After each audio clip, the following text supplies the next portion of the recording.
হ্যাঁ, আমাদের আজকে বেল পিটিশন ছিল ওনাদের তরফে, আমরা বেলটা অবজেকশন দিয়েছি। ওনারা বলছিলেন যে 2000 এতদিন তারিখের ঘটনা এত দেরি করে কেন, এতদিন পর কেন হলো। আমরা দেখালাম যে উনি ঘটনার পরে যখন 1 কোটি টাকা ওনার থেকে এক্সটর্ট করার জন্য বারবার ভয় দেখিয়ে ফোন করা হচ্ছিল, তখন কিন্তু উনি সমস্ত অথরিটিকে জানিয়েছিলেন, অল টপ অথরিটিকে, এবং তারপরে ওনার কমপ্লেনটা তখন নেওয়া হয়নি।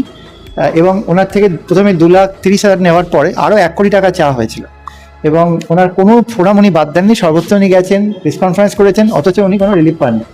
জানিস তো, এখন ঘটনা ঘটার পর, এই গভর্নমেন্ট চেঞ্জ হওয়ার পর ওনার সেই কনফিডেন্সটা এসছে এবং তিনি অভিযোগ করেছেন আবার আর একটা, এবং ইনভেস্টিগেশন হয়েছে। আমরা দুটো পরপর পিসি পেয়েছি, 14 দিনের পিসি হয়েছে। আজকে আমাদের গতকাল, যেহেতু এটা আমাদের prevention of corruption act section 13 subsection 1 subsection B add হয়েছে, ওই জন্য আমাদের স্পেশাল কোর্টে এটা ট্রান্সফার করা হয়েছিল, ডেসিগনেটেড কোর্টে, এবং সেই কোর্টে আজকে এইমাত্র অর্ডার হলো। আমরা অর্ডার দেখলাম, তাতে বেল, ওনাদের বেল পেয়ার রিজেক্ট করা হয়েছে, 14 দিনের জেসিতে ওনাদেরকে পাঠানো হয়েছে। আমাদের পেয়ার ছিল প্রত্যেকের ভয়েস স্যাম্পেল নেওয়া, কারণ আমরা ভয়েস স্যাম্পেল ম্যাচিংয়ের জন্য পাঠাতে চাই ফরেন্সিকের কাছে, সেটা লার্নেট করে অ্যালাউ করলেন। এবং আগামীকাল লার্নেট সিজিএম এর সামনে দুজন অ্যাকিউজ পার্সন এবং ভিকটিমের ভয়েস স্যাম্পেল নেওয়া হবে।